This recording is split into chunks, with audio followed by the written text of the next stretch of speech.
Hello मेरे प्यारे प्यारे विद्यार्थियों, एक बार फिर से सभी का स्वागत है 100 आउट ऑफ 100 मैथ सीरीज में। इसमें आज हम लेकर के आए हैं एक नया चैप्टर अरिथमेटिक प्रोग्रेशन, जिसे एपी के नाम से भी जानते हैं मेरे बच्चों। इसके हम करने वाले हैं पीवाईक्यूज और ओसवाल क्वेश्चन बैंक के बहुत इंपॉर्टेंट क्वेश्चंस। तो अगर सभी बच्चे तैयार हो तो एक बार फटाफट लाइक ठोक दो, ठीक है। आज होगा बच्चों 10 आउट ऑफ 10 चैलेंज, ठीक है। तो 10 आउट ऑफ 10 चैलेंज के लिए तैयार होना सारे के सारे बच्चे। Are you ready guys? Okay, तो वीडियो को पूरा देखना है, लास्ट तक देखना है। और आपको बता दूं कि 10 आउट ऑफ 10 चैलेंज क्या है बच्चों।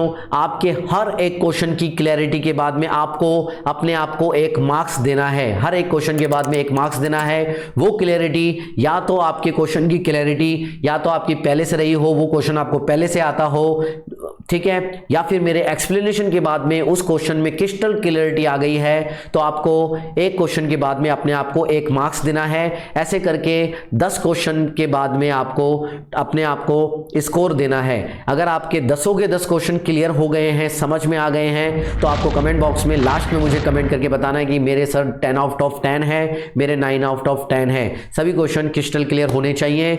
तो चलो बच्चों, बिना किसी देरी के वीडियो को स्टार्ट करते हैं। लेकिन उससे पहले मैं आपको कह दूं बच्चों कि एक बार अभी लाइक नहीं किया है तो फटाफट जल्दी से लाइक कर दो वीडियो को, और अपने दोस्तों के साथ में शेयर भी कर दो, और उन्हें भी चैलेंज के लिए बुला लो।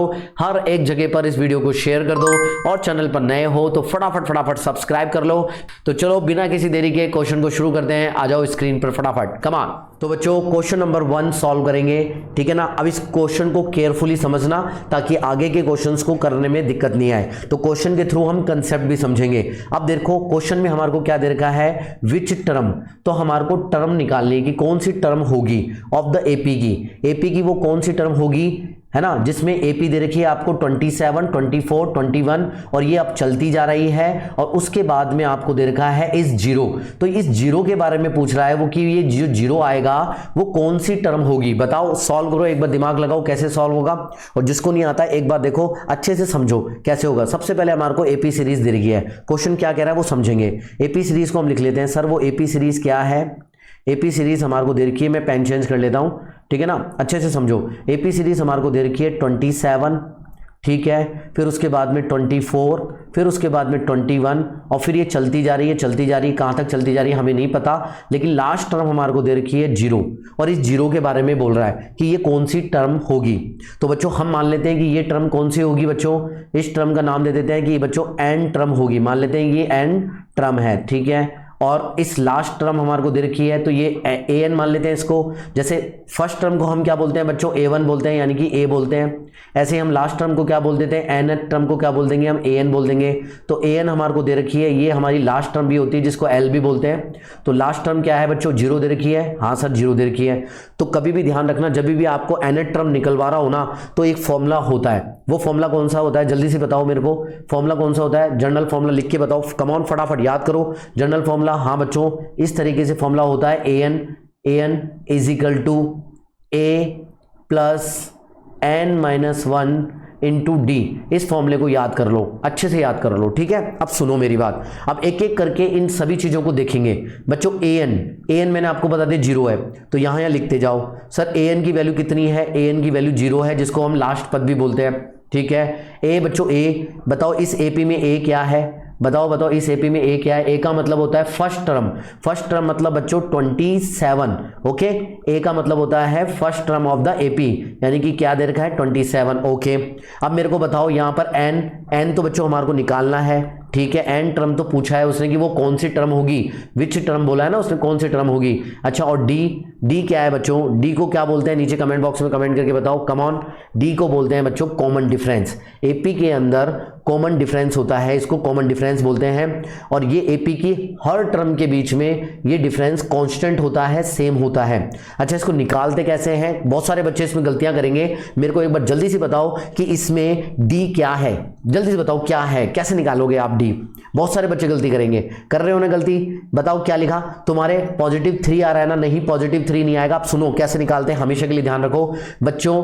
इसमें जब भी डी निकालते हैं ना कॉमन डिफरेंस, जो भी एपी दे रखी होती है ना, उसमें जो आगे वाला टर्म है ना, उसमें से पीछे वाले टर्म को माइनस करते हैं, आगे वाले टर्म में से पीछे वाला टर्म माइनस करते हैं। और ऐसे ही कोई भी टर्म कर लो, कोई भी सक्सेसिव यानी कॉन्जुगेटिव जो दो टर्म है ना, उनके बीच का कॉमन डिफरेंस निकालना होता है। कोई सी भी टर्म ले लो, आगे वाली टर्म में से पीछे वाली टर्म को माइनस करना होता है, ध्यान रखेंगे। यानी कि यहां पर हम कैसे लिखेंगे बच्चों, यहां पर आगे वाली टर्म मतलब 24 और पीछे वाली टर्म मतलब 27, तो ऐसे माइनस करके लिखेंगे बच्चों। कितना आएगा, -3 आएगा, +3 नहीं आएगा। किस किस का +3 आया था वो गलतियों को सही कर लो, ठीक है ना। ओके, तो आप इस टर्म को कर सकते हो, तो -3 आ रहा है। अच्छा, आपका मन किया नहीं मैं तो 21 में से माइनस करूंगा, आगे वाली टर्म में से 21 में से करूंगा, तो आप 21 में से कर लो। 21 में से पिछली वाली टर्म को माइनस करो। 21 के पहले वाली टर्म क्या है, 24, तो 21 में से 24 को माइनस करोगे तो भी -3 आएगा, क्योंकि एपी का मतलब ही होता है बच्चों, जो कॉमन डिफरेंस होता है वो सभी टर्म्स के बीच में सेम होता है, दो कॉन्जिक्यूटिव टर्म के बीच में सेम होता है, ठीक है ना। ये बात ध्यान में रखना। अब बस फॉर्मूले में वैल्यू को पुट करो। ओके, अब an, मेरे को an क्या है बच्चों, 0, an क्या है 0, a क्या है बच्चों 27। अब तो वैल्यू पुट करते चले जाओ, 27 प्लस n हमारे को निकालनी है, तो इसको ऐसे कैसे रहने दो, n-1। d क्या है बच्चों, d -3 है, तो यहां पर -3 से मल्टीप्लाई कर दो। चलो सॉल्व करके देखते हैं क्या आता है। 0 = 27, अब क्या आ गया, -3 इधर जाएगा तो -3n। ओके, और माइनस प्लस का 3, तो प्लस का 3 हो गया। ओके, चलो अब इसको सॉल्व करो। 23, 27 और 3 बच्चों कितना हो जाएगा, 30, तो 0 = 30 -3n, तो -3n उधर ले जाता हूं मैं, तो प्लस का हो जाएगा, तो -3n इधर गया तो प्लस का हो गया, है ना। क्या कैसे हो गया, देखो अब ये क्या हो गया है, 3n, तो क्या आ जाएगा, 3n = बच्चों कितना आ गया, 30। तो n = कितना आंसर आ रहा है सभी का, बताओ जल्दी सी। 30 / 3 यानी कि 10, तो वो कौन सी टर्म हो जाएगी बच्चों, n = कितनी हो जाएगी, वो nth टर्म हो जाएगी।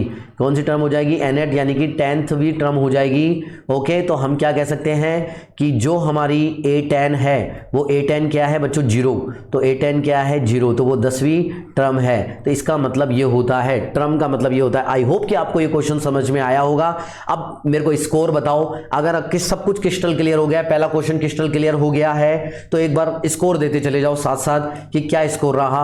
आपको लिखना है अपना स्कोर 1/1। Okay, come on. तो चलते हैं नेक्स्ट क्वेश्चन की तरफ, फटाफट आ जाओ जल्दी सी। तो चलो क्वेश्चन नंबर 2 देखते हैं फटाफट। बहुत इजी क्वेश्चन है, जल्दी से मुझे आंसर बताओ। बहुत ही सिंपल क्वेश्चन है बच्चों।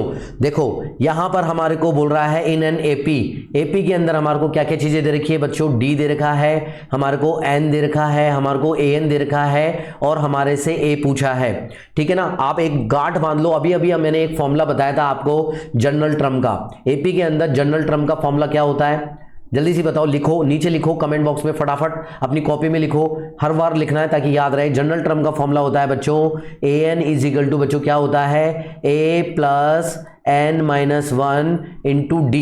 अब इस चीज में एक चीज बताता हूं मैं आप लोगों को, इसमें इस क्वेश्चन में देखो, जब भी ये जनरल टर्म होती है ना, तो हमारे पास 4 चीजें अननोन होती है। एक तो an 1, एक होता है 2, एक ये वाली n 3, और एक ये होती है 4 चीजें अननोन होती है। तो आपको हमेशा है ना क्या करेगा, घुमा फिरा करके आपको 3 चीजें दे रखी होगी और चौथी चीज पूछेगा। अब इस क्वेश्चन में तो आपको डायरेक्ट दे दिया प्रैक्टिस करने के लिए कि 3 चीजें डायरेक्ट दे रखी है, चौथी चीज बताओ। तो वैल्यू को पुट करो फटाफट और आंसर कमेंट बॉक्स में कमेंट करो। ये क्वेश्चन किसी का गलत नहीं होना चाहिए। मैं पेन चेंज कर लेता हूं, चलो जल्दी से सॉल्व कर रहा हूं मैं इसको। कैलकुलेशन में मिस्टेक नहीं होनी चाहिए, सॉल्व जरूर करेंगे। देखो कोई भी क्वेश्चन छोटा और बड़ा नहीं होता है, सॉल्व जरूर करना है ना, ताकि आपकी कैलकुलेशन मिस्टेक ना हो। ये प्रैक्टिस करने का मतलब यही है, ठीक है ना। चलो देखते हैं, हमारे को वैल्यू दे रखी है, डी की वैल्यू कितनी दे रखी है, -4, हमारे को एन की वैल्यू दे रखी है बच्चों 7, हमें ए एन की वैल्यू दे रखी है बच्चों 4, और हमसे ए की वैल्यू पूछी है। बिल्कुल 3 चीजें दे रखा होगा, एक चीज पूछ रहा होगा। वैल्यू पुट करो, ए एन की जगह पर हम क्या पुट करेंगे 4, ए की जगह पर हम पुट करेंगे मेरे बच्चों ए ही रहने देंगे,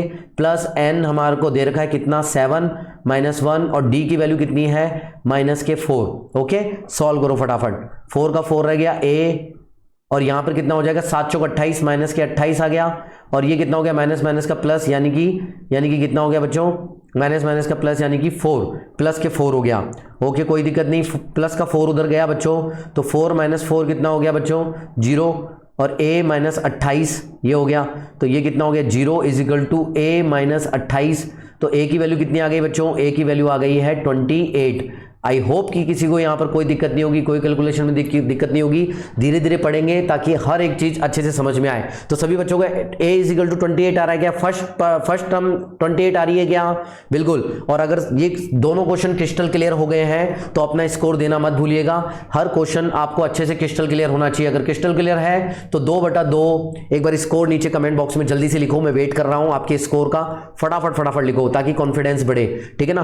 क्रिस्टल क्लियर होना जरूरी है क्वेश्चन, चाहे वो आपको पहले से आता हो या मेरे कंसेप्ट कराने के बाद में आपको वो क्वेश्चन समझ में आया हो, तो आप अपना स्कोर दीजिएगा 2/2। चलो चलते हैं नेक्स्ट क्वेश्चन की तरफ, फटाफट आ जाओ। तो बच्चों आप क्वेश्चन नंबर 3 सॉल्व करेंगे। फटाफट मेरे को सॉल्व करके बताओ सॉल्व हो रहा है क्या क्वेश्चन।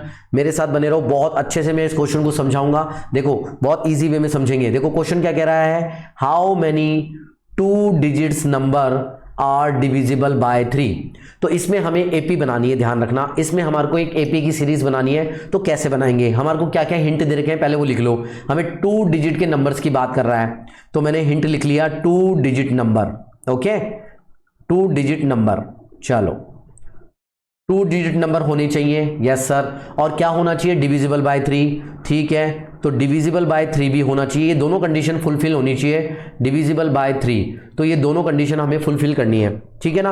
अच्छा तो एपी बनानी है हमारे को। एपी में जो जनरल फॉर्मूला होता है वो क्या होता है, एक बार जल्दी से लिख दो। जनरल फॉर्मूला लिख दो, मैं पेन चेंज करता हूं जब तक। मेरे को फॉर्मूला बताओ फटाफट, एपी का जनरल फॉर्मूला जो हम इससे पहले पढ़ रहे हैं। एक ही फॉर्मूला काम आने वाला है। देखो क्या होता है sir, A N is equal to होता है a plus n minus 1 into D. अब सुनो मेरी बात, अब अच्छे ढंग से सुनो, ठीक है ना। अब देखो मेरे को बताओ कि 2 डिजिट का नंबर स्टार्ट कहां से होता है। 2 डिजिट का नंबर स्टार्ट कहां से होता है बताओ। यस बच्चों 10 से स्टार्ट होता है। 9 जो होता है वो फर्स्ट डिजिट की आखिरी, 1 डिजिट की आखिरी डिजिट होती है, आखिरी होती है। तो जो 10 है ना वो 2 डिजिट से स्टार्ट होता है। लेकिन क्या सेकंड कंडीशन 10 को सेटिस्फाई करती है कि 3 से डिविजिबल है क्या, नहीं सर नहीं है। तो पहली कौन सी होगी सर, 10 भी नहीं है। 11 भी है क्या, 11 भी 3 से डिविजिबल नहीं है। हाँ 2 डिजिट का तो है लेकिन 3 से डिविजिबल नहीं है। तो 12, यस मेरे बच्चों 12 जो है वो पहली डिजिट हमारे को मिल गई है, जो 2 डिजिट का नंबर भी है और वो डिविजिबल बाय 3 भी है। तो हमारे को ए मिल गया है बच्चों, ए मिल गया है ना। हमारे को ये सारे नंबर निकालने हैं। तो ए क्या होगा बच्चों, प्रथम पद क्या होगा, ए क्या होगा सर, ए हो जाएगा 12। वेरी गुड, ठीक है। अब हमारे को निकालना क्या है, हाउ मेनी टर्म्स, यानी कि एन निकालना है बच्चों। एन संख्या निकालनी है, एन की कितनी टर्म्स होगी, तो एन तो हमारे को निकालना है। वेरी गुड, ठीक है। अब मेरे बच्चों ये बताओ एन क्या होता है बच्चों। एन मतलब आखिरी टर्म, यानी कि एल, इसको एल भी बोलते हैं यानी कि लास्ट टर्म भी बोलते हैं। तो बताओ एन क्या होगा, जल्दी से बताओ एन क्या होगा। अब आपको एन के लिए क्या करना है, एन के लिए आखिरी 2 डिजिट का नंबर देखना है। तो मेरे हिसाब से आखिरी 2 डिजिट का नंबर बच्चों 99 होता है, क्योंकि उसके बाद में 100 शुरू हो जाता है जो कि 3 डिजिट का नंबर है। इस 100 से हमारे को कोई मतलब नहीं है, तो 99 से मतलब है 99। ये 2 डिजिट का नंबर है। और क्या सेकंड कंडीशन फुलफिल हो रही है क्या 99 जो है वो 3 से डिविजिबल है क्या, हाँ सर ये 3 से डिविजिबल भी है। तो आखिरी डिजिट, आखिरी नंबर क्या हो जाएगा हमारा, 99 हो जाएगा सर। आखिरी नंबर 99 हो गया। वेरी गुड, ठीक है। चलो अब हमारे को एन निकालना है, ये भी हो गया, एन हो गया, ए हो गया, एन हो गया, डी। अब डी बताओ बच्चों, डी क्या होता है, डी होता है कॉमन डिफरेंस। कॉमन डिफरेंस का मतलब इनके बीच में कितने का अंतर है बच्चों, ये 3 से डिविजिबल है तो इनके बीच में 3 का ही अंतर होगा। 12 के बाद में कौन सा नंबर होगा, 15 होगा। 15 के बाद में कौन सा नंबर होगा, 18 होगा, जो 3 से डिविजिबल है। तो डी कितना आ जाएगा बच्चों, 3 आ जाएगा, जो कि पहले से कह रहा है कि उनके बीच में 3 का अंतर है, ठीक है ना। तो हमारी एपी क्या बन जाएगी बच्चों, एपी बन जाएगी, उसका पहला टर्म हो जाएगा 12, बोलो बोलो, और कॉमन डिफरेंस 3 है तो 15, और कौन सा होगा 18 और 21, ऐसे चलता चला जाएगा, ऐसे चलता चला जाएगा। और आखिरी टर्म क्या है बच्चों 99। बोलो ये एपी सभी की बन गई क्या कॉपी के अंदर, बिल्कुल ये बन गई ना, ये हमारी एपी हो गई। अब ये एपी हो गई तो बच्चों जल्दी सी इसके अंदर पुट करो और आंसर लाओ। एन फाइंड आउट करना है, एन यानी एल की वैल्यू पुट करो बच्चों 99 मैंने पुट कर दी। Very good. ए क्या है हमारे पास 12, वेरी गुड 12 प्लस एन हमारे को निकालना है तो ऐसे ही रहने दो। Very good. डी क्या है मेरे बच्चों 3, तो 3 ऐसे ही रहने दिया मैंने, बहुत बढ़िया। अब 99 ऐसे के ऐसे इज इक्वल टू 12 और फिर plus 3n minus 3, very good. चलो अब एक काम करो, सारी न्यूमेरिकल डिजिट एक साइड ले जाओ। 99 में से गए 12 और ये 3 इधर गया तो पॉजिटिव का 3 और ये हो गया मेरे बच्चों 3n। ओके, तो मैं ऐसे लिख सकता हूँ 3n इक्वस टू, है ना, देखो 99 और 3 कितने हो गए बच्चों, 99 और 3 102 हो गए, 102 हो गए ना। 102 में से मैं घटा रहा हूँ 12, तो मेरे हिसाब से 3n इक्वस टू ये हो गया 90 और n इक्वस टू कितना हो गया बच्चों, n इक्वस टू कितना हो गया, 30 हो गया कि नहीं हो गया मेरे बच्चों, 30 हो गया। तो कितने बच्चों का n इजिकल टू 30 आया, जल्दी से बताओ, फटाफट बताओ। तो कितनी टर्म हमारे पास है, हमारे पास 30 ऐसी डिजिट होंगी, 30 डिजिट्स होंगी, 30 डिजिट्स ऐसी होंगी हमारे पास, ठीक है ना, 30 डिजिट्स होने वाली हैं। तो ये क्रिस्टल क्लियर हो गया क्या, क्रिस्टल क्लियर हो गया। इस तरीके का क्वेश्चन आगे आएगा, गलतियां तो नहीं करोगे, तो अपना स्कोर जल्दी से दे दो 3/3। अगर तीनों के क्वेश्चन सही हो गए हैं और क्रिस्टल क्लियर हो गया, या तो आपको पहले आता था वाटेवर, या फिर मेरे समझाने के बाद में आपको क्रिस्टल क्लियर हो गया, क्वेश्चन क्रिस्टल क्लियर होना चाहिए, तो 3/3 का स्कोर जल्दी से कर दो। हाँ सर, मेरे तीनों क्वेश्चन ठीक हो गए हैं, एक एक करके तोड़ेंगे सभी क्वेश्चंस को। अगर वीडियो को अभी तक लाइक नहीं किया तो जल्दी से वीडियो को लाइक कर दो। चलते हैं नेक्स्ट क्वेश्चन की तरफ, फटाफट आ जाओ। 4th नंबर का क्वेश्चन करते हैं, आ जाओ। तो बच्चों क्वेश्चन नंबर 4 सॉल्व करेंगे। बहुत इजी क्वेश्चन है, ध्यान रखना, बहुत इजी है। अब इस तरीके के क्वेश्चन मैं करा चुका हूं, तो ये क्वेश्चन आपका होमवर्क क्वेश्चन है, ठीक है ना। कमेंट बॉक्स में हर बच्चे का इसका आंसर मुझे आना चाहिए, इन डिटेल में आना चाहिए। हर बच्चा कमेंट बॉक्स में कमेंट करना होमवर्क, और साथ में मुझे अपना स्कोर भी बता देना कि क्या स्कोर आपका रहा फाइनल में। ओके, देखो ये कमेंट करोगे और लाइक करोगे, वीडियो को शेयर करोगे दोस्तों के साथ में, तो ही मैं सीरीज कंटिन्यू कर पाऊंगा। वास्तव में बहुत अच्छी तरीके से तुम्हारी मैथ्स करा दूंगा मैं, ठीक है ना। चलो ये क्वेश्चन मुझे होमवर्क में बताओ, जल्दी से सॉल्व करो अभी के अभी, और सॉल्व करके मुझे जल्दी से बताओ। चलते हैं नेक्स्ट क्वेश्चन की तरफ, फटाफट आ जाओ जल्दी से। तो बच्चों क्वेश्चन नंबर 5 सॉल्व करेंगे। क्वेश्चन नंबर 5 बहुत इंपॉर्टेंट क्वेश्चन है पीवाईक्यू सीरीज में। ये बोर्ड का, सीबीएसई बोर्ड में मान के चलो इस तरीके के क्वेश्चन आने की संभावनाएं हैं। तो क्वेश्चन एक बार केयरफुली समझ लो, ताकि आगे तुम्हारे को इस तरीके की क्वेश्चन में कोई दिक्कत नहीं आए, ठीक है ना। मैं स्टेप बाय स्टेप आपको समझाऊंगा। एक बार आपको ये क्वेश्चन क्रिस्टल क्लियर हो गया तो इस तरीके के क्वेश्चन आप आसानी से कर ले जाओगे, लेकिन आपको उसके अलर्ट होना है और वीडियो को पूरा देखना है, ठीक है ना। समझो, देखो क्वेश्चन क्या कह रहा है, वो बोल रहा है which term of the AP okay will be 72 more than it's 41st term. तो बच्चों हमारे को एक एपी दे रखी है और बोल रहा है कि इस एपी में वो कौन सी टर्म होगी, जो एक कंडीशन दे रखी है उस टर्म के बारे में कि जो 72 ज्यादा हो किससे, इस एपी की 41st टर्म से, 41st टर्म से। इंपॉर्टेंट क्वेश्चन है, इजी क्वेश्चन है, अच्छे से समझाता हूं कैसे होगा, आ जाओ केयरफुली। कोई हार्ड क्वेश्चन नहीं है, हार्ड नहीं है। सबसे पहले तो एपी लिख लो जो दे रखा है, हमें जो पता है और जो दे रखा है वो लिख लो, आपको अपने आप समझ में आ जाएगा कैसे सॉल्व करेंगे। एपी सर हमारे को दे रखी है 8, 14, 20 और 26, और ये चलती जा रही है, वेरी गुड, ठीक है। अब मेरे बच्चों ये बोल रहा है कि वो कौन सी टर्म होगी, तो वो कौन सी टर्म होगी, मान लेते हैं वो nth टर्म है, तो nth टर्म के लिए हम क्या करते हैं बच्चों, उसको an मान लेते हैं। an मान लिया हमने, है ना, an को हमारे को निकालना है, ओके। और हमारे को 41st टर्म बोल रहा है, तो 41st टर्म के लिए भी हम निकाल सकते हैं ना 41st टर्म, बिल्कुल। तो हम A41 लिख देते हैं इसको कि सर वो A41 है, ये बोल रहा है, ठीक है ना, ओके कम ऑन। अब मेरे को एक बात बताओ, फॉर्मूला बताओ, फॉर्मूला क्या होता है, जनरल फॉर्मूला हमेशा लिख दिया करो सर। फॉर्मूला होता है an is equal to a plus n-1 into D.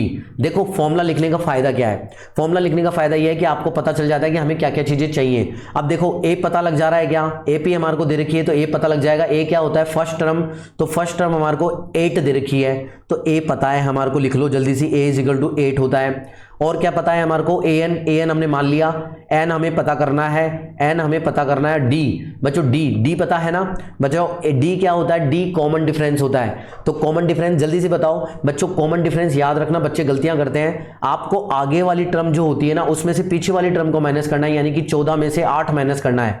तो 14 में से 8 माइनस करोगे तो कितना आ जाएगा, 6 आ गया। आप चाहो तो इस 26 में से 20 माइनस कर लो, यानी कि लगातार वाली 2 टर्म में से आपको माइनस करना है, आगे वाली टर्म में से पीछे वाली टर्म माइनस करनी है। यानी 26 में से भी अगर हम 20 माइनस करते हैं तो हमारे को 6 ही मिलने वाला है, ठीक है। यहां तो कोई दिक्कत नहीं, ठीक है। चलो अब हमें जो कंडीशन दे रखी है वो लिखते हैं अपन। अब हमारे को एक कंडीशन दे रखी है, गिवन दे रखी है, हिंट दे रखा है हमारे को क्वेश्चन में क्या बोल रहा है कि वो जो टर्म हम निकाल रहे हैं वो 41st टर्म से बेहतर ज्यादा है। तो जो टर्म हम निकाल रहे हैं वो an है, और जो 41st टर्म से ज्यादा है यानी कि A41 जो भी टर्म है उसमें अगर हम बेहतर जोड़ दें तो बच्चों हमें डिजायर टर्म मिल जाएगी जिसे हमें निकालना है। तो ये इक्वेशन किसको समझ में नहीं आई, क्योंकि इसमें इंपॉर्टेंट ही यही है, ये टर्म निकालना। आ गई समझ को, सबको समझ में आ गई। क्या बोल रहा था कि जो भी टर्म हमें निकालनी है वो 41st टर्म से बेहतर ज्यादा है, मतलब उसमें अगर बेहतर जोड़ दें तो हमें an मिल जाएगी। आई होप समझ में आ गई होगी, ठीक है ना, बिल्कुल इतने समझदार बच्चे हैं। तो मैं इसको इक्वेशन नंबर 2 दे देता हूं, ये इक्वेशन नंबर 1 है, फॉर्मूला हमारा जनरल फॉर्मूला। अब इसमें सॉल्व करेंगे। an की वैल्यू बच्चों, an की वैल्यू पुट करो यहां से। सर an की वैल्यू पुट करी मैंने, a plus n-1 into D होती है। A41 की वैल्यू कैसे निकालेंगे बच्चों, यहां पर n की जगह 41 पुट कर दो मात्र। A41 is equal to a plus 41 minus 1 is into D. तो क्या आ जाएगा बच्चों, A41 कितना आ गया, A41 आ गया बच्चों a प्लस 40d। ये लिखोगे, यस बच्चों, क्या लिख दोगे, a प्लस 40d प्लस 72। यहां तक कोई दिक्कत नहीं है, ठीक है। अब वैल्यू पुट कर दो, a की वैल्यू पुट कर दो, d की वैल्यू पुट कर दो। तो बच्चों a की वैल्यू मैंने पुट कर दी 8 प्लस n-1, डी की वैल्यू मेरे को दे रखी है बच्चों 6, तो मैंने 6 पुट कर दी। a की वैल्यू 8 है प्लस 40, d की वैल्यू बच्चों कितनी है, d की वैल्यू मेरे को दे रखी है 6, d की वैल्यू 6 ही है, प्लस 72। अब इसको सॉल्व करेंगे फटाफट, जल्दी से सॉल्व करो, ठीक है ना। तो मैं यहाँ सॉल्व करता हूँ बच्चों, 8 प्लस 6n माइनस के 6 इक्वस टू 8, 6 चौक 24 मतलब 240, 240 प्लस 72, ठीक है। अब इसको मैं यहां लिख रहा हूं, ठीक है ना, मैं यहां लिख रहा हूं ताकि आप सबको दिख जाए ये वाली, ठीक है ना। देखो 8 में से तो 8 चला गया, क्योंकि 8 इधर जाएगा तो माइनस का 8 हो जाएगा तो कट गया। अब मैं 6n यहां पर है ही, तो 6n को यहीं छोड़ देता हूं। और देखो n की वैल्यू कहीं और है कि नहीं है, तो ये दोनों जुड़ जाएंगे। ये दोनों जुड़ के कितने हो गए बच्चों, ये दोनों जुड़ के हो जाएंगे 60 जुड़ा तो 312, ये 312 हो गया, ये 312 हो गया इधर वाला, और माइनस का 6 उधर जाएगा तो कितना हो जाएगा बच्चों, प्लस का 6 हो गया, ठीक है। तो 6n इज इक्वल टू मेरे बच्चों आ गया 318, 318। तो n इज इक्वल टू कितना हो जाएगा, जल्दी से मेरे को कैलकुलेट करके बताओ कितना होगा, आंसर बताओ जल्दी से। यस मेरे बच्चों, 6 पंजे 30, 6 पंजे 30, एक गया 18, 6 3 18। तो बच्चों मेरा तो 53 आ रहा है, आप लोगों को कितना आ रहा है, सॉल्व करा है तो n इज इक्वल टू 53 आ रहा है। यानी कि वो कौन सी टर्म होगी बच्चों, वो टर्म हो जाएगी A53 टर्म के बारे में बात हो रही है, ठीक है ना। चलो तो ये n इज इक्वल टू 53 हमारा आंसर हो गया। क्या सभी का यही n इज इक्वल टू 53 आ रहा है, क्या ये कंसेप्ट, क्या ये क्वेश्चन बिल्कुल क्रिस्टल क्लियर है, समझ में आ रहा है। तो एक बार जल्दी से लिख दो नीचे कि सर 5/5 कंप्लीट। आपको हर एक क्वेश्चन के लिए 1 मार्क्स देना है। अगर वो क्रिस्टल क्लियर हो गया है तो या तो आपको वो पहले से आता होगा तो आपका रिवीजन हो गया, या फिर मैंने आपको समझाया या आपको समझा रहा हूं और अब आपको क्रिस्टल क्लियर हो गया है तो आपका स्कोर हो गया है 5/5। तो जल्दी से स्कोर लिखो, मैं एक बार चेक करूंगा, फटाफट जल्दी से। यस कम ऑन, हर एक बच्चा लिखेगा। अब नेक्स्ट क्वेश्चन के लिए तैयार हो जाओ फटाफट। और अगर क्वेश्चन ये मैंने जो समझाया है अगर समझ में आ रहा है तो लाइक भी जरूर कर देना ताकि मोटिवेशन बना रहे और आगे इसी तरीके से सीरीज आती रहे।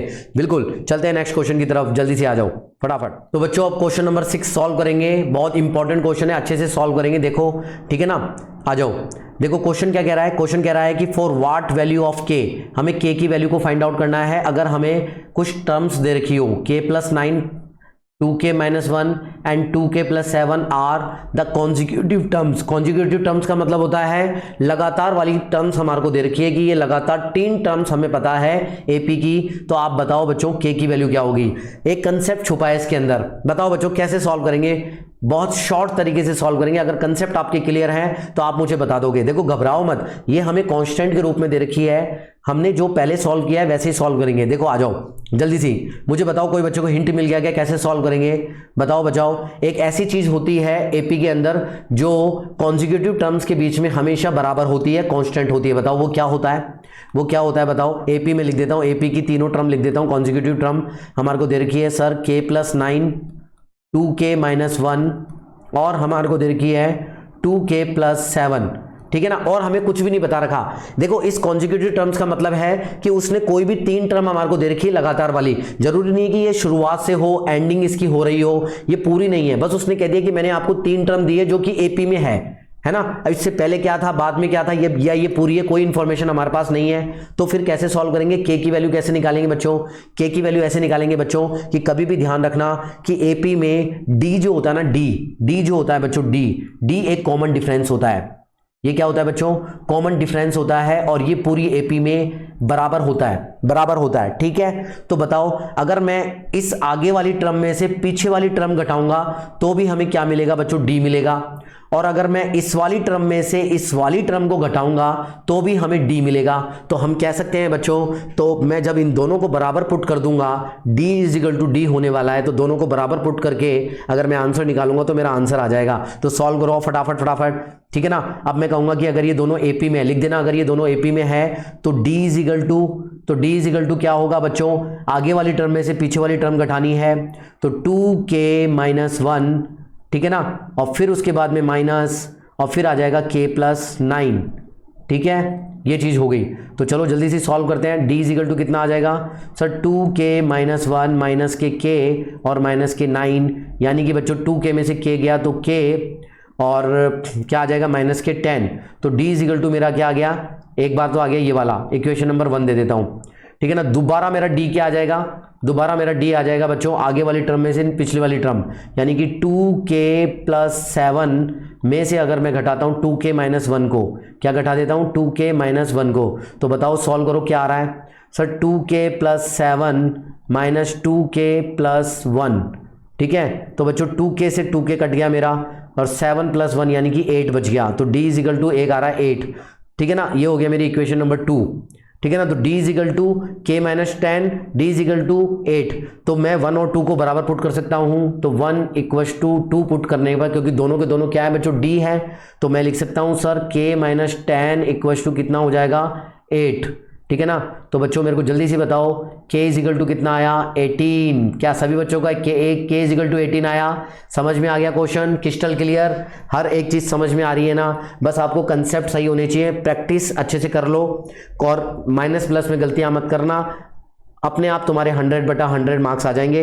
वीडियो पसंद आ रहा है तो जरूर से लाइक कर दो, दोस्तों में जरूर शेयर कर देना प्लीज, नम्र निवेदन है आप लोगों से, जल्दी से शेयर करो फटाफट, तभी मजा आएगा पढ़ाने में, है ना। चलो, और बिल्कुल जल्दी से मेरे को अपना स्कोर बताओ, क्या स्कोर हो गया 6/6। अगर आपको क्रिस्टल क्लियर हो गए हैं या तो पहले या फिर मेरे समझाने के बाद में, तो आप 6/6 अपने आप को मार्क्स दे सकते हो, ठीक है ना। अब चलते हैं क्वेश्चन नंबर 7 की तरफ, फटाफट जल्दी से आ जाओ। तो बच्चों अब क्वेश्चन नंबर 7 सॉल्व करेंगे, बहुत इंपॉर्टेंट क्वेश्चन है। देखो क्वेश्चन क्या कह रहा है, क्वेश्चन कह रहा है फाइंड द 10th टर्म, हमारे को 10वीं टर्म निकालनी है। अगर हमें ये सीक्वेंस दे रखा हो, एपी का ये सीक्वेंस दे रखा हो, तो ध्यान रखना ये रूट में दे रखी है, तो घबराना मत, रूट को देख के घबराओ मत, बहुत ईजी होती है ये भी, लेकिन स्टेप बाय स्टेप समझो, आंसर मत निकालो, आंसर से मतलब नहीं होना चाहिए तुम्हारे को, सीखो, अभी सीखने आए हो, पहले एक बार एक क्वेश्चन को अच्छे से सीखो तो सही, टाइम तो दो, तभी तो चीजें अच्छे से समझ में आएगी। तो देखो कैसे सॉल्व करते हैं, एक सीक्वेंस है ना, क्वेश्चन बाय क्वेश्चन देखो कैसे सॉल्व करते हैं। आ जाओ, सबसे पहले एपी लिख लो कि एपी क्या दे रखी है आपको, जो मैं बताऊं उस तरीके से सॉल्व करना है, कभी गलती नहीं होगी। एपी हमारे को दे रखी है सर √2, √8 और √18, क्या दे रखा है √18, ये हमारे को एपी दे रखी है। अब जब भी आपको रूट में कोई भी संख्या आपको दे रखी हो, सबसे पहले उसके प्राइम फैक्टराइजेशन कर लो, है ना, उसके बाद में बताता हूं क्या करेंगे। तो √8 का प्राइम फैक्टराइजेशन क्या होगा, 8 का प्राइम फैक्टराइजेशन क्या होता है सर, तो 2 4 जा 8, 2 2 जा 4 और 2 1 जा 2, तो ये हो गया। साइड में आप कर लोगे इस तरीके से कि ये होता है सर 8 का प्राइम फैक्टराइजेशन, किसका 8 का प्राइम फैक्टराइजेशन, सही है ना। अब मेरे को 18 का करके बताओ, 18 का बच्चों करके बताओ जल्दी से, क्या होता है प्राइम फैक्टराइजेशन, होता है सर 2 9 जा 18, 3 3 जा 9 और 3 1 जा 3, तो क्या हो गया मेरा 18 का प्राइम फैक्टराइजेशन क्या हो गया बच्चों 2 × 3 × 3, इस तरीके से हो गया। अच्छा ठीक है ना, तो √8 को मैं कैसे लिख सकता हूं, देखो मैं यहां लिख के बता देता हूं आपको, सर मैं √8 को लिख सकता हूं 2 × 2 × 2 करके, कैसे लिख सकता हूं 2 × 2 × 2। देखो अभी तो ये इजी है, जब तुम्हारे को कोई डिफिकल्ट चीज आ जाए तो तुम्हें इसी तरीके से सॉल्व करना है। अभी तो तुम्हें डायरेक्ट पता है कि हाँ क्या होता है, 8 का मतलब क्या होता है, लेकिन करना ऐसे ही होता है ना। समझो एक बार कैसे करेंगे, ऐसे कर लिया। अब एक बात बताओ, जो पेयर बन रहे हैं उनके पेयर बना लो, तो मैं एक इसका पेयर बना सकता हूं 2 का पेयर बना सकता हूं और एक 2 सिंगल रहने देता हूं। तो मैं इसको ऐसे लिख दूंगा, √2 जो सिंगल है वो √2 में रह जाएगा और जो डबल वाला है बच्चों वो स्क्वायर है। तो एक काम करो, इसको स्क्वायर कर दो ये। तो एक बात बताओ, स्क्वायर रूट से स्क्वायर रूट हट जाता है ना, जिसको नहीं आता है उनको समझो, रूट में प्रॉब्लम आती है बच्चों को स्क्वायर रूट में। तो इस तरीके से पेयर बनाया तो ये 2 का स्क्वायर हो गया, इनको अलग अलग कर लिया, स्क्वायर रूट से स्क्वायर रूट हट गया, स्क्वायर रूट से स्क्वायर रूट हट गया तो बच्चों क्या आ सकता है, तो ये 2 का 2 रह गया, ये √2 रह गया, तो हम इसे ऐसे लिख सकते हैं 2√2। बिल्कुल सही है, ओके। ऐसे ही देखो √18 को लिखेंगे हम, √18 को क्या लिख सकते हैं बच्चों, √18 को बच्चों हम लिख सकते हैं, हमारे प्राइम फैक्टराइजेशन थे 2 × 3 × 3, 2 × 3 × 3, पेयर किसका बन रहा है, इसका पेयर बन रहा है, ठीक है ना। तो ये 2 अकेला है तो ये तो रूट में रह जाएगा, ठीक है ना। और ये क्या हो जाएंगे, स्क्वायर, ये 3 का स्क्वायर है और इसके ऊपर क्या है, स्क्वायर रूट है, स्क्वायर रूट से स्क्वायर रूट हट जाएगी तो ये 3 अकेला हो जाएगा, तो 3 को आगे ले आओ और √2 का √2 लिख दो। तो √18 की जगह हम लिख सकते हैं 3√2। यहां तक समझ में आ रहा है सभी को? केयरफुली समझो, मैथ्स के बादशाह बनना है तो टाइम दो और वीडियो को पूरा वॉच करो, ठीक है। अब एक काम करो, हाँ ये इजी क्वेश्चन हो सकता है कि तुमने इस क्वेश्चन को पहले से कर रखा हो, लेकिन करने का तरीका यही है, हार्ड क्वेश्चन अगर आ गया, डिजिट चेंज करके आ गया तो तुम्हें पता होना चाहिए कैसे सॉल्व करना है, ठीक है ना। मैथ्स करने का यही मतलब होता है, ओके। अब सुनो, अब क्या कर सकते हैं, √2 प्राइम फैक्टराइजेशन था तो ऐसे कैसे रह गया, √8 की जगह मैं लिख सकता हूं 2√2, बिल्कुल सर लिख सकते हो 2√2। √18 की जगह मैं क्या लिख सकता हूं 3√2, ठीक है ना, 3√2, ओके। तो ये अब पहले AP ये दे रखी थी, अब AP ये हो गई, अब आपको आंसर निकालने में आसानी होगी। चलो एक बार इसको मिटान देते हैं, ठीक है ना। चलो रब कर दिया इसको मैंने फटाफट। अब करते हैं अपन क्वेश्चन को सॉल्व। अब मुझे जल्दी सी जर्नल टर्म बता दो बच्चों, जर्नल टर्म क्या होती है हमारी जर्नल टर्म होती है sir AN = A + n - 1 × D। अब इसमें से मुझे सारी चीजें बता दो, पहले से तो A बताओ, A क्या है, बच्चों ने बोला A क्या है सर, A होती है पहली टर्म यानी कि √2, वेल डन। अब D क्या है बच्चों, D बताओ सर, D जो होता है ना वो होता है आगे वाली टर्म में से पीछे वाली टर्म को माइनस कर दो। आगे वाली टर्म कितना है, √2, सर √2 में से अगर मैं √2 को माइनस कर दूं तो कितना आएगा, देखो 2 √2 में से एक √2 गया तो कितना बच जाएगा बच्चों, यानी कि 2 रोटी में से एक रोटी गई तो कितनी बच जाएगी, एक रोटी बच जाएगी। तो ऐसे 2 √2 में से एक √2 गया तो एक √2 बच जाएगा। कई बार बच्चों को ये निकालने में दिक्कत आती है, ठीक है ना। चाहो तो इसमें से निकाल लो, आगे वाली टर्म में से पीछे वाली टर्म माइनस करके देख लो, बात बराबर ही है। 3 √2 में से अगर 2 √2 गया तो बच्चों 3 में से 2 √2 गए तो सर एक √2 बच जाएगा, वही आ रहा है, कोई दिक्कत नहीं है, ठीक है ना। अच्छा n की वैल्यू बताओ बच्चों, n की वैल्यू क्या होगी, देखो यहां पर हमारे को 10th टर्म निकालनी है। 10th टर्म का मतलब होता है बच्चों A10 हमारे को निकालना है। तो n का n क्या है बच्चों, n = 10 हमारे को गिवन है, एक तरीके से 10 हमारे को गिवन है, ठीक है ना।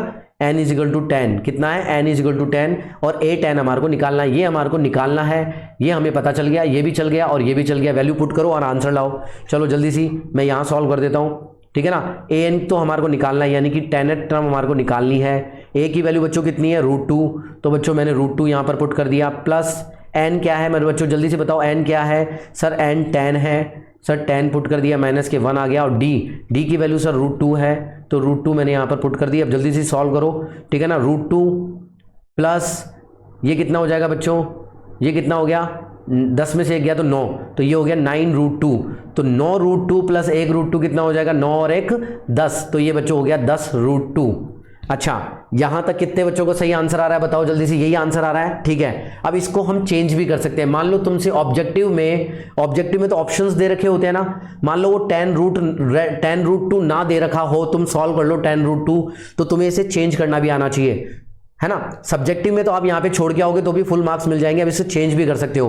कैसे चेंज कर सकते हो बच्चों, मैंने अभी आपको बताया था ना कि जो भी पेयर होते हैं, देखो रूट के अंदर जब हम क्या लिखे हुए होते हैं, 2 × 3 × 3 हमारा लिखा हुआ था, तो ये दोनों जो जोड़े थे वो बाहर चले गए थे, 3 हो गया था। ये हम इसको कैसे लिख पाए थे, ऐसे लिख पाए थे ना 3√2। तो ऐसे ही हम बच्चों क्या लिख सकते हैं, ये डबल होकर के अंदर चल जाएगा कि 10 है ना, 10 डबल होकर के रूट में चला जाएगा। तो हम लिख सकते हैं 2 × तो 10 को डबल करके लिख दो 10 × 10, ठीक है, ऐसे लिख सकते हैं। तो क्या हो जाएगा 200, तो ये √200, तो तो √200 भी हमारा एक आंसर होगा। अगर ये ऑप्शंस में ये √200 दे रखा हो तो आप भी ये आंसर टिक करके आ सकते हो। तो ये भी आपको समझ में आना चाहिए। वैसे तो हमारा आंसर 10√2 था, लेकिन 10 को डबल करके आप रूट के अंदर ले जाओ और ये ये दोनों मल्टीप्लाई हो गया, कितना हो गया, √200 हो गया। बच्चों कंसेप्ट क्लियर हो रहे हैं ना, पढ़ाया हुआ समझ में आ रहा है ना, क्रिस्टल क्लियर हर चीज। तो जल्दी से लिख दो 7 में से कितने नंबर आप अपने आप को देते हो। अगर सातों के सातों क्वेश्चन सही हैं तो स्कोर लिखो फटाफट, 7 डिवाइडेड बाय 7, फटाफट 7 आउट ऑफ 7 लिखो जल्दी, कम ऑन, और वीडियो को लाइक कर दो। चलते हैं नेक्स्ट क्वेश्चन की तरफ। तो बच्चों क्वेश्चन नंबर 8 सॉल्व करते हैं। बहुत इंपॉर्टेंट और कंसेप्चुअल क्वेश्चन है, ठीक है ना। बिल्कुल अलर्ट हो जाओ और अच्छे से सॉल्व करो, ताकि तुम्हें ये क्वेश्चन एक बार समझ में आ गया तो फिर एग्जाम में गलतियां नहीं होंगी, क्योंकि इसकी बहुत हायर प्रायोरिटी है कि ऐसे सवाल एग्जाम में आएंगे घुमा फिरा करके। तो समझो क्वेश्चन कह रहा है बच्चों, find the number of natural numbers between 102 and 998 which are divisible by 2 and 5 both, ठीक है ना। अब देखो ये क्वेश्चन कह रहा है कि हमें 102, क्या कह रहा है, हमें 102 और 998 के बीच में ऐसे नंबर्स फाइंड आउट करने हैं जो किस किस से डिविजिबल हो, जो 2 से भी डिविजिबल होने चाहिए एंड 5 इन दोनों से डिविजिबल होने चाहिए, बोथ से क्या होने चाहिए, डिविजिबल होने चाहिए, है ना। ऐसे नंबर हमारे को फाइंड आउट करने हैं, इन दोनों के बीच में नंबर फाइंड आउट करने हैं। नंबर बोल रहा है बिटवीन, ध्यान रखना, एक और कैच बता देता हूं आपको। बिटवीन का मतलब होता है कि ना तो आपको ये नंबर लेना है, ये नंबर भी नहीं लेना है आपको, और ये वाला नंबर भी नहीं लेना है, कभी भी ये याद रखना है। पहली बात तो ये शर्त है ना, बिटवीन का मतलब ये होता है, ठीक है ना, इन दोनों के बीच में लेना है ना। अब सुनो, इन दोनों के बीच में ऐसे कितने नंबर होंगे जो 2 and 5 दोनों से डिविजिबल हो, बताओ जल्दी सी। डिविजिबिलिटी रूल किसी को पता है बच्चों?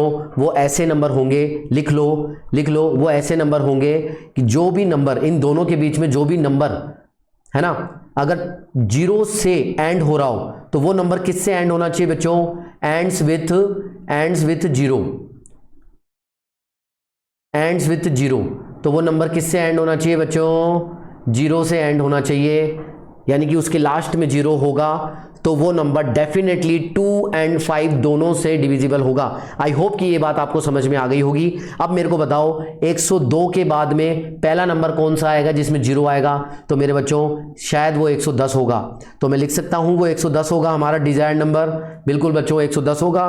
फिर 110 के बाद में 120 होगा, ठीक है ना। फिर उसके बाद में बच्चों 130 होगा, फिर उसके बाद में 140 होगा जिसमें 0 आ रहा होगा, ठीक है ना। ऐसे ऐसे चलती जाएगी सीरीज। अब मेरे को बताओ 998 से पहले, देखो 998 से पहले 0 कब आया होगा?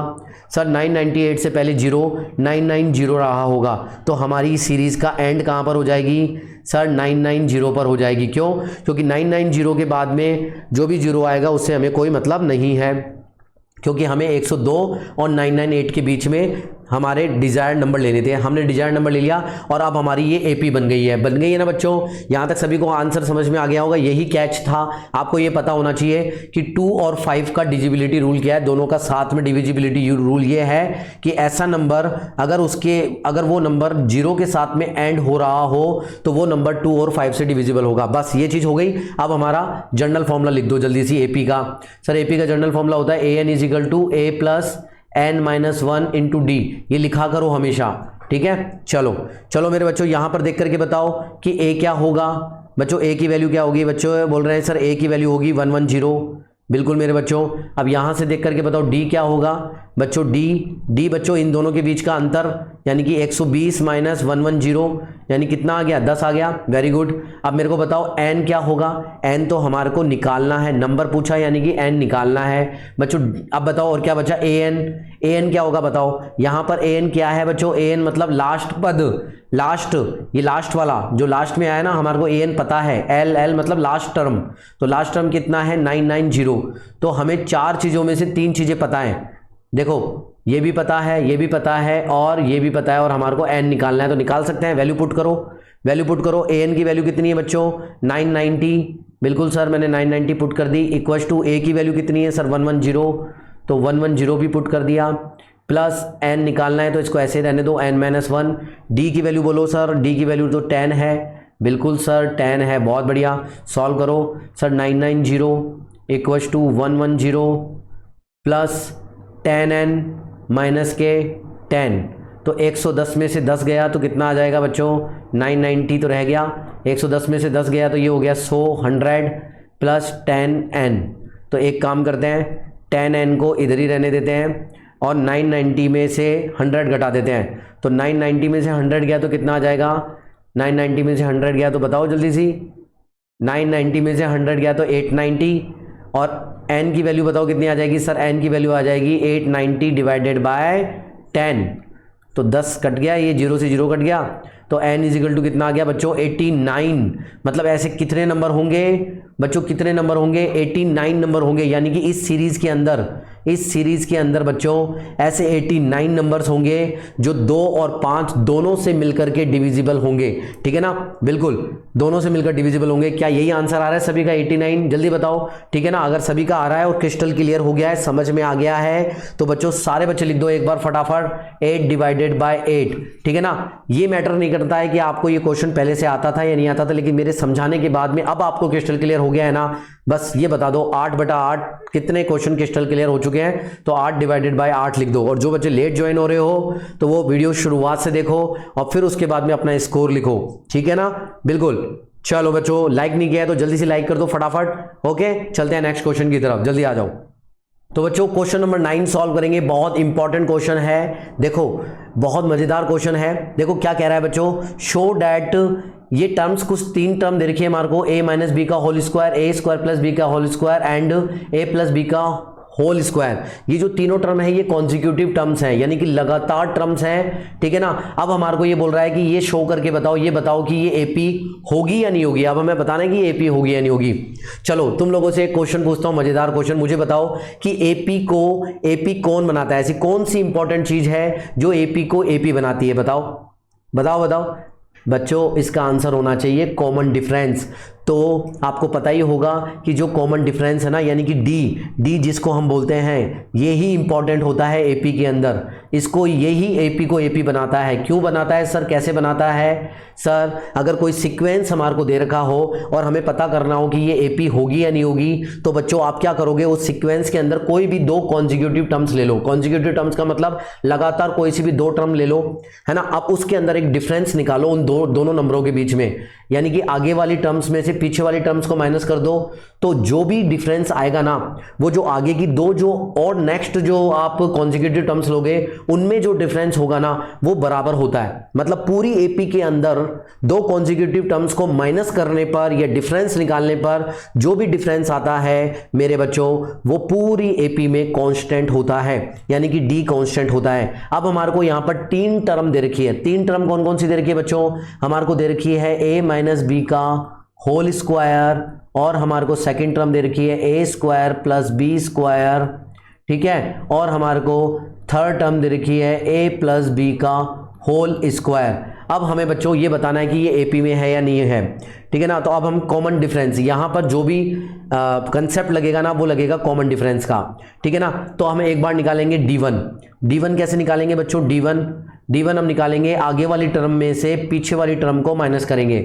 आगे वाली टर्म क्या है? A square plus B square, इसमें से माइनस करेंगे बच्चों किसको? a माइनस बी का होल स्क्वायर। अब इसमें गलती होने के चांसेस सिर्फ ये है कि आप पहले में से आखिरी माइनस कर दोगे तो गलतियां हो जाएगी। आपको आगे वाली टर्म में से पीछे वाली टर्म माइनस करनी है, बस ये ध्यान में रखना है। ठीक है, फिर हम निकालेंगे बच्चों D2 निकालेंगे। D2 मतलब अब इस वाली टर्म में से इस वाली टर्म को माइनस करेंगे, a प्लस बी, आगे वाली में से पीछे वाली, तो अब हम करेंगे a प्लस बी का होल स्क्वायर माइनस ए square plus B square. Carefully मेरे साथ साथ सॉल्व करते जाओ, ज़्यादा जल्दी में मत रहो, एक बार अच्छे से सॉल्व करो। ठीक है ना, फिर इसका नेक्स्ट पार्ट भी आएगा, उसमें और अपन स्पीड बढ़ाएंगे और मजेदार क्वेश्चन लेके आऊंगा। ठीक है ना, चलो अब इसको सॉल्व करो। Sir D1 is equal to a square plus B square, sir a square plus B square minus a minus B का होल स्क्वायर का फॉर्मूला बताओ ए माइनस बी का होल स्क्वायर का फॉर्मूला। बच्चों ए माइनस बी का formula होता है a square plus B square minus के 2ab। ये फॉर्मूला तो सबको आता ही होगा। ठीक है ना, चलो अब सॉल्व करते हैं। Sir a square plus B square minus A square minus b square, फिर माइनस माइनस क्या हो गया प्लस, ये हो गया बच्चों 2ab। ठीक है ना। तो ए स्क्वायर से ए स्क्वायर कट गया, बी स्क्वायर से बी स्क्वायर कट गया, आ गया 2ab, यानी कि d1 आ गया है मेरे बच्चों 2ab। तो ठीक है, ये d1 आ गया। क्या सभी का d1 आ रहा है क्या?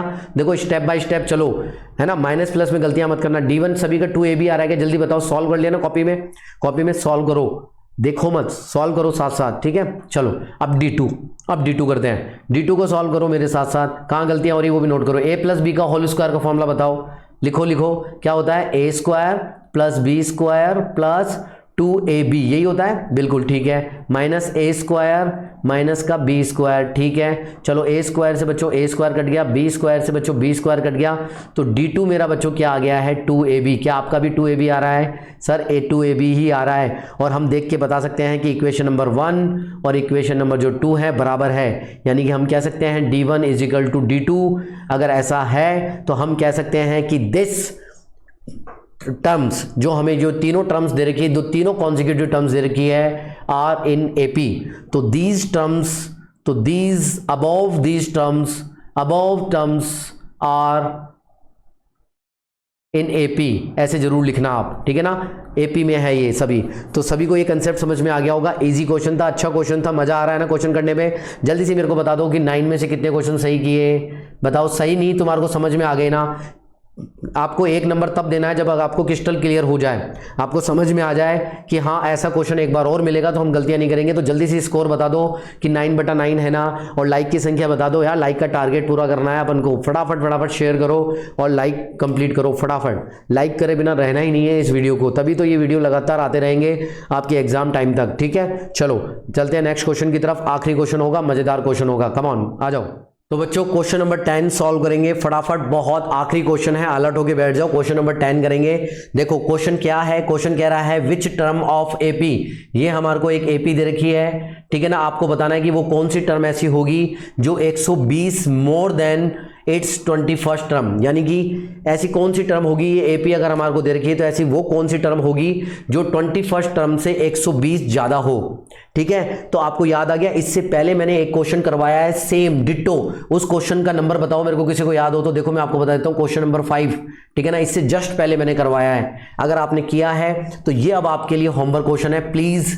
यही तो हमारा फायदा होने वाला है कि आपको क्वेश्चन समझ में आया है या नहीं आया है। अब ये होमवर्क में मुझे सॉल्व करके बताना ईमानदारी से, और फिर उसके बाद में मुझे मैसेज करना सर 10/10 मेरे क्रिस्टल क्लियर हो गए हैं। तो हर क्वेश्चन को अच्छे से सॉल्व करते चले जाओ। क्वेश्चन नंबर 5 का रेफरेंस ले लेना, इससे पहले वाले वीडियो के इसी वीडियो में इससे 5वें नंबर का जो क्वेश्चन है वो जाकर के देखो, सेम यही क्वेश्चन होने वाला है। तो वो क्वेश्चन अभी के अभी सॉल्व करो, ये वाला क्वेश्चन उसी पैटर्न के द्वारा, है ना, अच्छे से सॉल्व करना। और मुझे आंसर जरूर कमेंट बॉक्स में कमेंट करना, और अपना स्कोर भी कमेंट बॉक्स में कमेंट करना। आपके जो लाइक होते हैं और आपके द्वारा जो किए गए वीडियो को जो शेयर करते हो और कमेंट करते हो, देखो कमेंट और जो आपके जो स्कोर है वो आप मेरे को ऑफ, मतलब कमेंट बॉक्स में करना है, लाइव चैट में नहीं करना है, यहां नहीं करना है, यहां नहीं करना है। ये जो अभी आप कर रहे हो ना लाइव चैट में, यहां नहीं करना है, कमेंट बॉक्स में अलग से कमेंट करो। इससे मेरा मोटिवेशन बढ़ता है और मुझे लगता है कि हाँ बच्चों का रेस्पॉन्स आ रहा है, ताकि मुझे और सीरीज बनानी चाहिए। तो मुझे जरूर से लिखना कि सर इस सीरीज में कंटिन्यू रखो, और क्या क्या लेके आना है वो भी मुझे बता देना। तो अभी मैं आप लोगों से अलविदा ले रहा हूं मेरे बच्चों। वीडियो को लाइक नहीं किया है तो जल्दी से लाइक कर दो, वीडियो पर नए हो तो सब्सक्राइब कर दो, और अपने दोस्तों में जरूर इस वीडियो को शेयर कर देना अगर वीडियो में मजा आया है और शुरुआत से ये वीडियो देखी है तो। बिल्कुल, तो क्या स्कोर रहा वो मुझे जल्दी से बताओ मेरे बच्चों। आई होप कि मैंने अच्छा पढ़ाया होगा आप लोगों को। अगर सीरीज कंटिन्यू रखनी है तो नीचे जरूर कमेंट बॉक्स में कमेंट करके लिखना वंस मोर, और सर इसको कंटिन्यू रखो। तो अभी लेता हूं आप लोगों से अलविदा, बाय मेरे बच्चों, bye, good night, love you, bye.